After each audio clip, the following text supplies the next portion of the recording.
Togari ansumanda desa biti ufi hada namayu jebesa hangam fagatulle galti sumakesa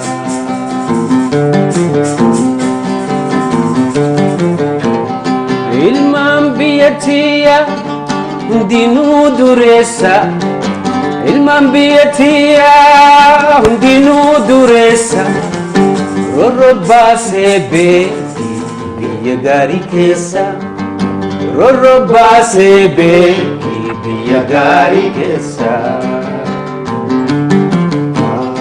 biya to gari ansumanda desa biti ufi hada namayu jabesa hangam fagatulle elebosi kesa Galti suma kesa, galti suma kesa.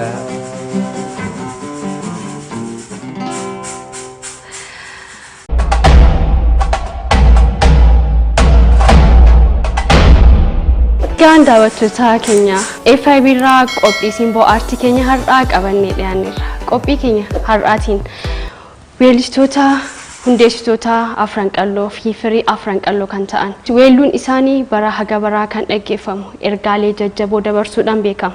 Weellisuu qofa miti meeshaalee muuziqaallee hin taphatu. Artiist Elemoo Alii fi artiist Umar Gobbee qabadhee dhiyaadheera. Egaatiin daawwattoota keenya hin taphannaa duuba deebinee waa'ee Afran Qalloollee hin haasofnaa aga xumura qophii keenyatti waliin turan affeerraa keenya. Egaatiin baga nagaan dhuftan. Baga nagaan dhuftan. Ayyaga keessuma koo waan taatanii fi guddaa galatooma. Isinis baay'ee galatooma isinin jenna. Walumaa gala FIB'n gaarii jabaadhaa waan gaarii jirtanii waan gaariitti waliin jirra. Galatooma isinin jenna baay'ee. FIB'n barsiisaa xallichaa daandii qaroominaati. Namuutti hirmaatee daandii isaa qabatee daandii guddinaa isaa wajjin industiriitti qaceenu tanaan Hayyee guddaa galatooma. Egaatiin qophii Simboo Aartii keenya har'aadhaan taphannaa bashannannaa duuba deebinee illee wantoota darban illee yaadan. Egaatiin gaaffii koo jalqabaa kan hin godhume waa'ee Afran Qalloodhaarraa haa eegallu. Afran Qalloo keessaa isin hundeessaa turtanii artiist Elemoo Alii meegaa jalqaba aartii Oromoo har'a jiru kanaaf jalqabni Afran Qalloodha. Meegaa akkamiin yaadattu? Mee xiqqoo duuba deebi'aati waa'ee Afran Qalloo kana waa tokko nuun jedha. Dhugaa dubbachuudhaaf waan gaarii kaaftee utubaan aartii Oromoo jalqabarraa kaasee Afran Qalloo jechuun ni danda'ama. Isaanirraa anilleen lakkoo isa lammadaati. Haa ta'u garuu gizee takkallee namni irraanfatamuun hin dandeenye obboleessa keenya Rabbi rahmataa godhuu fi Abubakar Muusaati. Isa suni kan qulfiin yookaan jaaraan deeggarsaan utubaa Afran Qalloo wayduudhaa fi yadaloo fi akkasumatti qindeessaa jechuu dandeessa. Dandeettii guddaa qaba isaanii utubamte. Hundumaafuu akkasumatti jarreen keenya kanaaf anis lejendoonni nuti qabnu Dr. Ali Birraa akkasumatti Dr. Ali Shabboo akkasumatti Shantam Shubbisaa hedduu dhagaa isaanii takkaan wal jala akkasumatti deemaa dhufanii nutis isaanuma keessa as geenya jechuudha. Isinillee gahee guddaa taphattanii baandii Afran Qalloo kana keessatti turtii gaarii gootanii turtanii egaa duuba deebinee kanallee yaadanneerra akkan immoo waa dhageetti Umar immoo achi keessallee turteetta isaanumarraa waan ta'e qabattee dhufte mee akkam ture ati immoo gaheen ati Afran Qalloo keessatti qabaataa turte maal fakkaata akkam ture akkamiin yaadatta waa'ee Afran Qalloo duuba deebite? Dhugaadha akkuma inni jetti obbo Elemoo Alii jetti ani yeroo dheeraa Elemoo Alii TV Elemoo Aliitis Afran Qalloo sanarraa sadarkaa sadeessaatii akkasii nuti immoo warra Elemoo Alii fa'aa dhageeffachaa warra Ali Birraa fa'aa dhageeffachaa isaan fakkii godhachaa isaan boodaan dhufe yeroo Elemoon sirba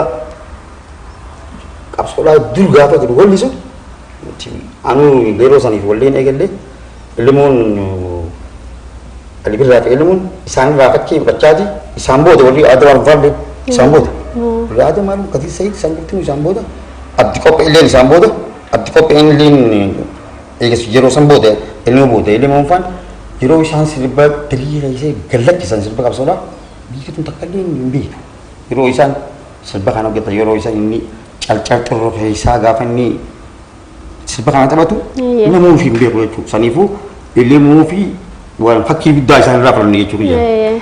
Sadarkaa afuraffaati.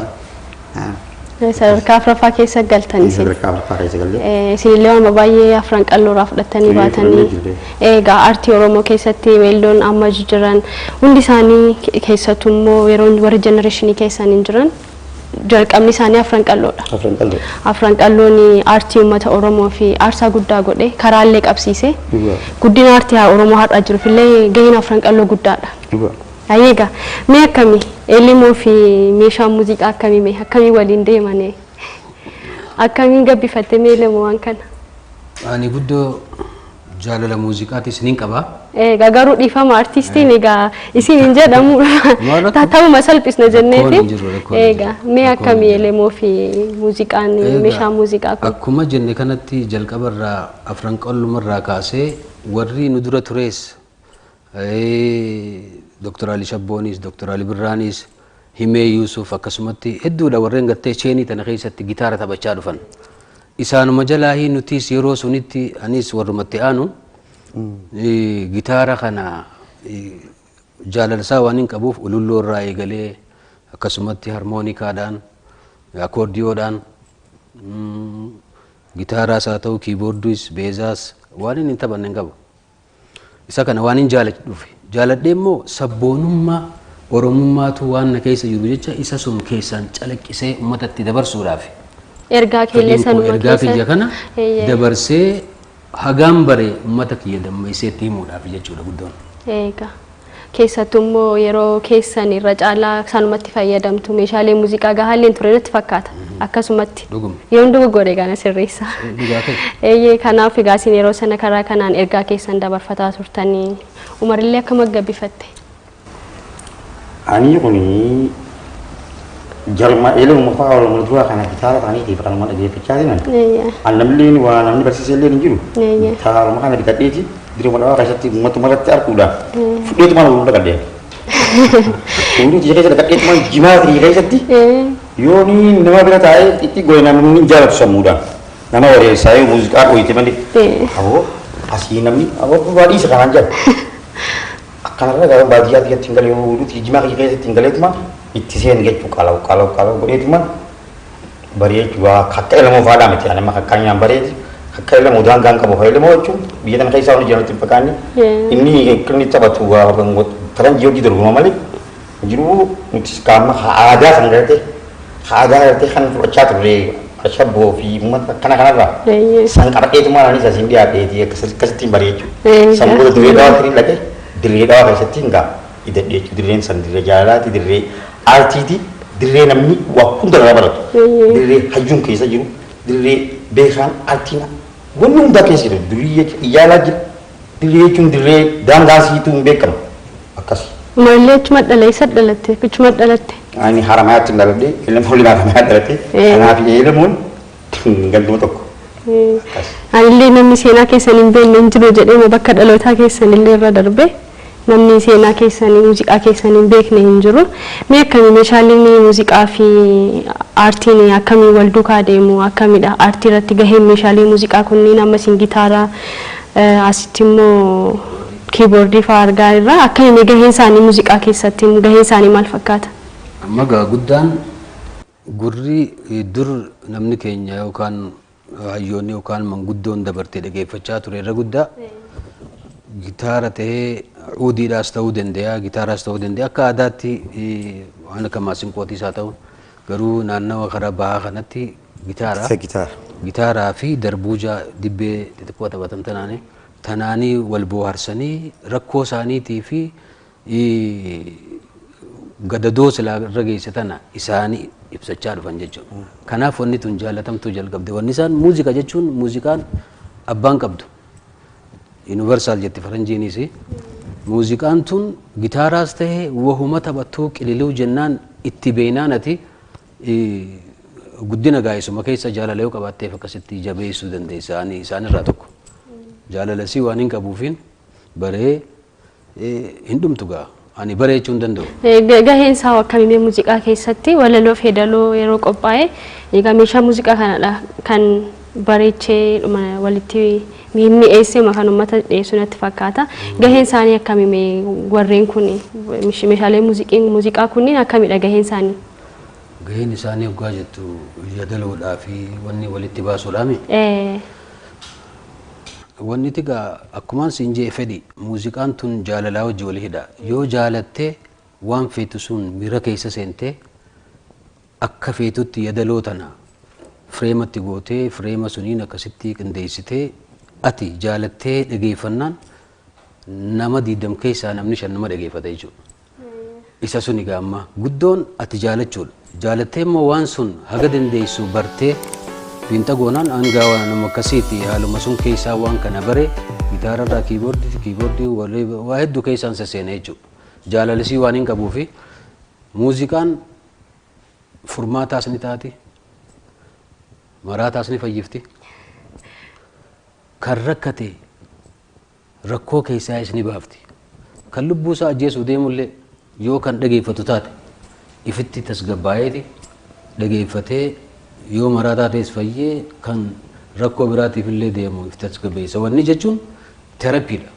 Gaheen isaa guddaadha jechuudha jireenya keenya keessatti. Muuziqaan jireenya namaatiif dawa nu qofaa miti bineensa yoo fudhattee bofaas haa ta'u bineensuma shimbirroo ilaalte ganama subii kaatee wacasii. Sagalee wayii qabdi. Sagalee wayii osoo hin taane synchronise gooti wal jalaa fuudhan taayimiidhaan. Akkuma nuti muuziqaa kireet goonuu kanatti jarrinis kireet godha adariinis akkasuma gumgumu. Kanaaf isaaniifuu dawaadha nuti fa'u. Isaaniif taanaan nuufillee ta'a. Akkasitti fageessinee yaaduu nurra jira. Wanni muuziqaa kun waa hedduudha saba keenyaas bu'aan bu'urri qabsoo utubaan qabsoo Oromoo fageessitee walaalte tan ummata keenya dammeessite. Warra na duraatis ta'e anarraayis jalqabi warri na boodaatis falmaan artistoonni wallisoonni gochaa turan. Gara sirbaatiin nama keenya kan gartee gadadoo fi rakkoo fi gabrummaan mataa isaanii jijjiirtee akka malatti fudhachaa turanillee hulaatti dhodhooytee kaafte. Kanaaf hawaasni keenya waan kana tasgabbaawee itti yaadee jabeessuun dirqama. Furmaata eegareeti. Ni dhugaadha. Umarrillee meeshaa muuziqaa gitaara kanallee taphattaa sirboota keellee sanumaan wal qabsiistee illee ergaallee dabarfattaa. Mee akkami maatii hariiroo ati gitaara waliin qabdu? Maatii jechuun ajaa'iba baatutu nama waqalchiisuun ooltu. Akkasumatti ga'anii fudheetiin kaa'ammaa gitaara bareedumaan dhiiraatiin egaan seenee baree booda gattee beemanii takkamii gaa biyyaan itti gaafa duraatti keessatti itti golosan gaama dhiroo baree kamii dhaqee ilaaluu geetiin biyya dhaqee. Kun lagi gaatti seenii uummanni dhuftii na jala amma gaaguruu namaatiif ta'uu deemiti. Biyya teenyatti beektaa gaa waan jimaa kana yeroo bona kana gartee ni obaasan bishaan obaasanii jimaan kun ni bahe. Yoo eeyitee malee hattuu ni hatti seetiin kaammaan tan namni jiru kaan dalagachuu hidhisa dalagatuunis seetiin gitaara qayyee qabadhee jimaa qayyee eeggachuu seeni. Gitaara kana qabadhee diricha keessa taa'ee taphadha gaa namni gitaara qabu kana tapha hedduu nama hin dhabu. Nama dhabu shaamarranii fi daldalli dhufanii na bira buutan galgala kanaa kan ta'e.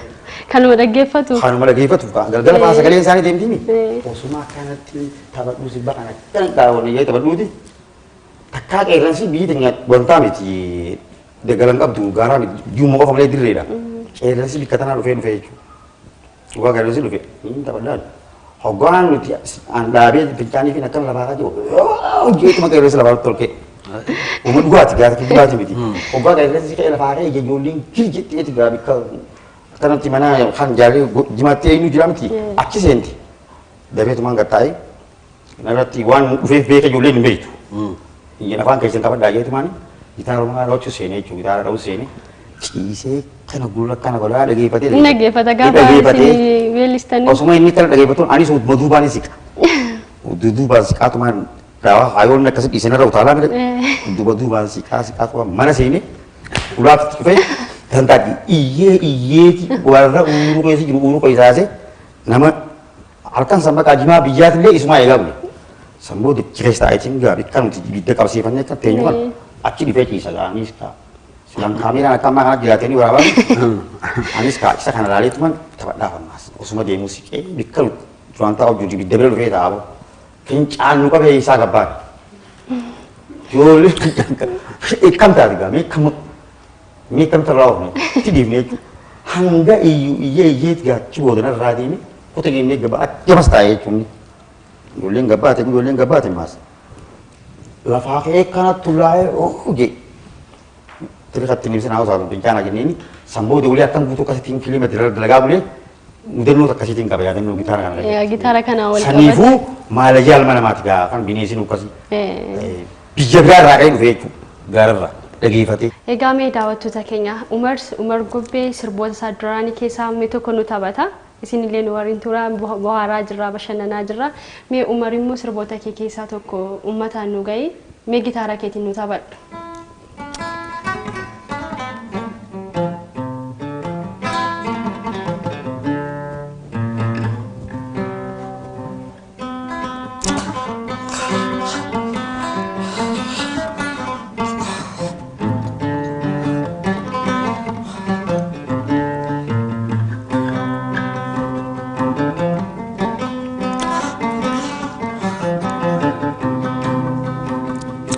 Ijati alalun erka ini masih giyau. Ijati alalun erka ini masih giyau. Laki hati nati boy kia garan dan gantiu. Laki hati nati boy kia garan dan gantiu.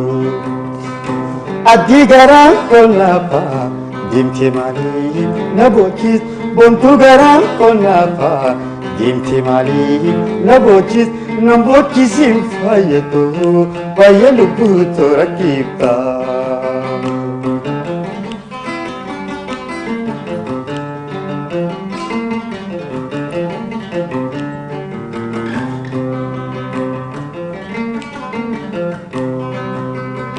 Garuwa pitibini midansile ade gocha. Adiyawa fitimbini midansile ade gocha. Naiminan doisili adima fiti usta. Naiminan doisili fayatoma fiti usta. Osanif nutati jiru baketika akka ulgisabi gabbausin alka. Ada yang fayatu yang dikinaraka, ada yang wasatu yang dikinaraka, yang dikinaraka.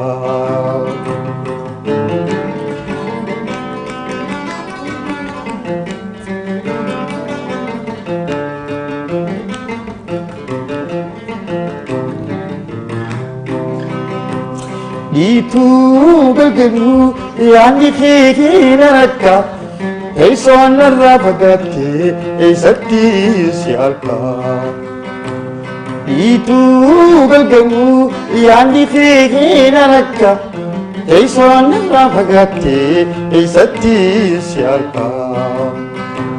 Sila turu anibi kubika, eloji ibilbili. Dia South Africa, Oromia, Africa, Oromia, Africa, Africa, Africa, Africa, Africa.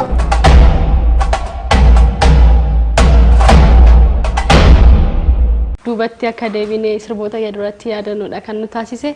Egaa isin daawwattoonni keenya illee akkatti bashannanan abdii guddaa qabna. Egaa Elemoo gara keettiin deebi'a. Egaa ati simee sirboota hedduu qabda. Kan uummanni ittiin si beekullee hedduudha. gaheen ati muuziqaa keessatti taphatte illee gahee guddaadha.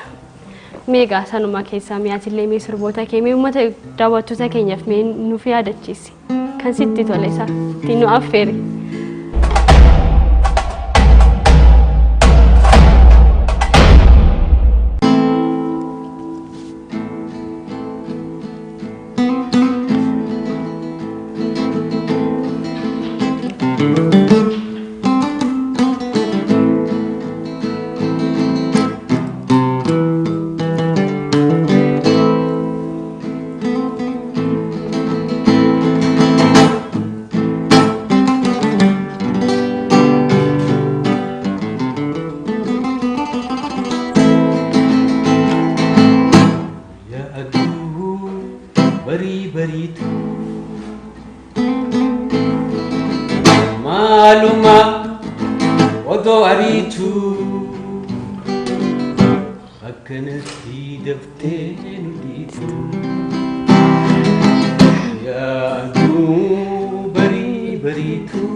Ati ifni kanke wani iti waya Ati ifni kanke wani iti waya Bari yonu batus Jankama faya Ya adu bari tu Maluma wado aritu Akkanatti daftee nuditu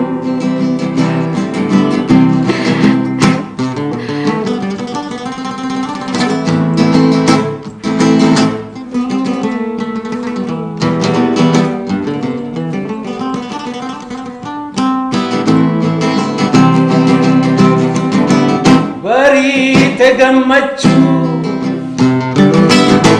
ijaan sumaarra bareedee gammachuu ijaan sumaarra tarara dhiira dhiira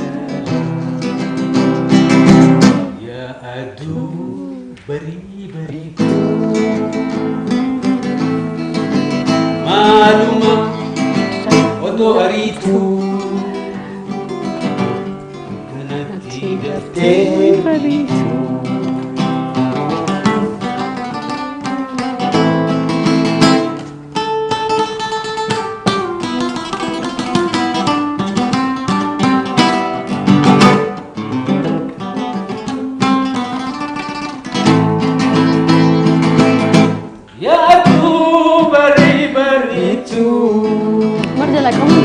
Maluma odo aritu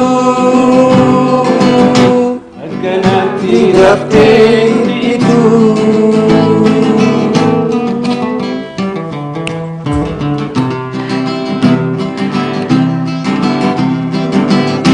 Ati ifni kanke wani iti waya Ati ifni kanke wani iti waya Bari yonu batu Jankama faya Ya adu bari tu Maluma odo itu Akkanatti daftee nuditu Injarjerin adu Suta demani Injarjerin adu Suta demani Bari yonu batu Dafi nu bari barii bariitu maaluma ariitu kanatti daftee mul'itu. Kali.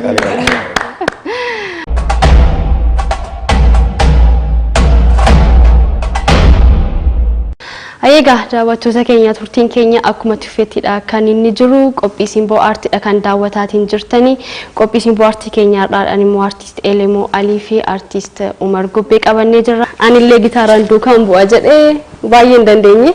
Egaatiin ogummaa guddaa akka ta'e asiin iyyuu hin beeksisa. Kana booddeef garuu anillee baradheen dhufa. Egaa turtiin keenya mallee akkuma tuffettidha kan inni jiru. Egaatiin mee Elemoo gara keettiin deebi'a. Meegaa mudannoo waggaa dheeraa muuziqaa keessa turtanii mudannoolee dhabdani. Meegaa mee mudannoo akkamiitii mudate mudannoon daganne mee daawwattoota keenya nu ga'a. Mudannoon tun namas ni kofalchiifti. Ani jiruu tiyya keessatti isteejii irratti waan dabaan hojjenne takka garuu guyyaa takka na qunnamte. Maal turte kan isin qunname? Wanni nu qunname akkuma tasaa ta'eetiin waan jumaa qaban kanan qamamu.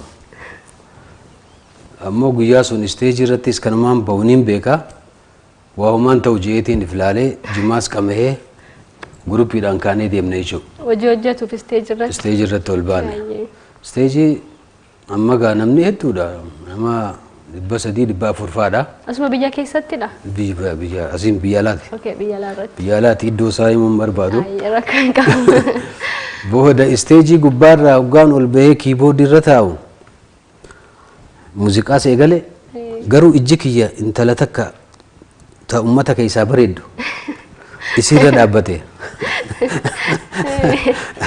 Ani immoo qalbiidhaan laalaan jiru ijuma xiyyaatu irra bu'e malee yaadaan gara biraatiin jira. Bakka muuziqaa biraan jira. Hoggaachisiin gamas deemtees ijji tiyya gulma deemti. Intaltee loonii maal taate hogguuta akka lafa laalte hogguuta akkana laalte. Hogguuta akka lafa laalte booddee bakka dadhabatteeti isteejumaa gallakiftee kutte. Ani gaanaafuu gallasi galee laaluu kiyyaaf laaluu dhaba kiyyaa hin beene. Yaanni kiyya gara biraa waan jiruuf. Gaafa finnee immoo 7 kana turru akka tasaatti wal agarree jechuudha. Iddoo biraatti wal agarree na yaammattee maaliif guyyaa sun akkasumatti na eeda uummata keessatti osoon sirba jaaladhuutiin sirbaas dhiisee deeme maaf akkas na goote. Asirratti baay'ee ilaallama dhiistee baate. Yoomi jennaan guyyaa konsartii sun akkas hoggaa isin jette maaliif akkasitti na eeda jennaan sumaa bareedaan jenna. Waan ati bareedduufiin akkasitti si eege kanaaf dhiifama naa godhi akkasitti isinis gammaddee. Guyyaa sun booda guyyuma sun kan hin qabee isteejitti ol ba'e achi booda immoo waan akkasii haga ammaatti hin goone. Mee takka deebiitiin godhee ilaalee yoo kataatu taate. Egaa jalqaba isteejii baataniif mudannoo bareeda siin mudate mudannoo bareeda qabdanii mee yoo markara kee deebi'a. Akkam ture mee maroo mudannoo akkamuu qaba? Mudannoo gaabaa jira. Bara meeqa isaati gaafa kan gidiisa maal janii isaa kaa'ama gaafa kan gidiin asii gaafa filannoo kan gidiin gaafa finfinneetti dorgomtee moosaka gaafa san yeroo duraatti finfinneen jira soon jiruuti nani sabatanyaadhaan jira sabatanyaa gitaara maana qabadheetiin kalmattiin deemuu gaafaan oromoodhaan jiru yeroo sanas keessa suman deemee gitaara kana qabadhu ijoolleen takka oromoo dhaabee ta'a namni kun hiddaan oromoo kan ta'e afaan beeku baatus oromoo ni fedha. Mucaan mana isaatti anis damaan barbaada deemaa gaafa sana awwaala sumaan kanaa jira warra as keessa ture garte saniin barbaada gaa deemu jira achuma bulaa chi bulaatumaan saree tan achi bulaatumaan deemaa wal qunnamne mana na ol naqee manni hoteela kana keessatti nettatee iseeniin taphadhee jechuu uummataaf achiin xiqqoo qobadhee amma kasaatti Ameerikaan gibbii cootanya takkaa jira achiin dhageessa achi dhuftee na fuute achi isii bira buleetiin taphachaa bulee gitaara achi dhiisee guyyaa mana sanii galee lamata gitaara fudhee guzeen deebu karaan cufame baasiin cufti gubatee jira. Ogunani dirree foq ni beektamni gizee kana jiru asiin aduuba qobnaan jenge jechuudha haadhaan. Achi qawwee na qabataniiti dhaabbat qubnaan jenge jechuudha dhaabbat bitamtuu jira miti. amma gaa kamitiin gorame hagaa wayya kun ana jeesu beeyta qashoo isaan seera kun nala kun seeran beekan isaan asna dhoyna nan kufe Gitaara qabattee gitaaraan qabadhee deemaa bar jimaa sajjala qabadhee tuman gitaara qabadhee isaan jalaan deebee mana azmarii keessa naqan jechuudha sibbilaan jana afaan amaaraa cabtuu takkan beeku kaa'ammaan afaan amaaraa amaaranya taazabtu asuma duutan jan ya boleh so gafir ras mata etin ga ishi alibiraan gabiitu alibiraan sibbat alibiraan gabiitu fi afaan amaaraa jan amma alibiraan sibbe fi kusuna raga madani amaaranya sirbite mudem tabaga intaani kan jalqaba sirbite sanii eega amma afaan amaaraa sirbuu qabda samboda aisha ishina la la la la la ini ya gerili karar ge matau ya gerili zare tamat watau ya gerili ini gidani ya gerili nantukina mai najisa nantukina min woi itu man sam kalau cizra akasitin harkabe gagu sirkize sirba masih kena pada kan ini be tetap dia harkabe bukan untuk kasih falang kawa Bentar ini dalam pernyataan ya cu. Anak apa nih Simboo ini? Atas ini. Unda aku jala bater ta. Jala mari nu serbite ti. Buat si dia mah jala bater. Jala kasih tinggal kabe. Tani fu gitar aku saja lah. Senang ke fi gitar le baye kawal kabate. Mudah no gari dah. Egaatiin daawwattoota keenya qophii Simboo Aartii keenya har'aa kutaa tokkoffaasaa asumarratti goolabnee jirra. Torban kutaa lammaffaasinii qabannee dhiyaannaa aga torbanitti turtii gaarii. Filat maslufummaarraa fagaadhu yaa obboleeyyan koo xiqqaadhaa fi guddaa wabiin jireenya fuulduraa barumsa.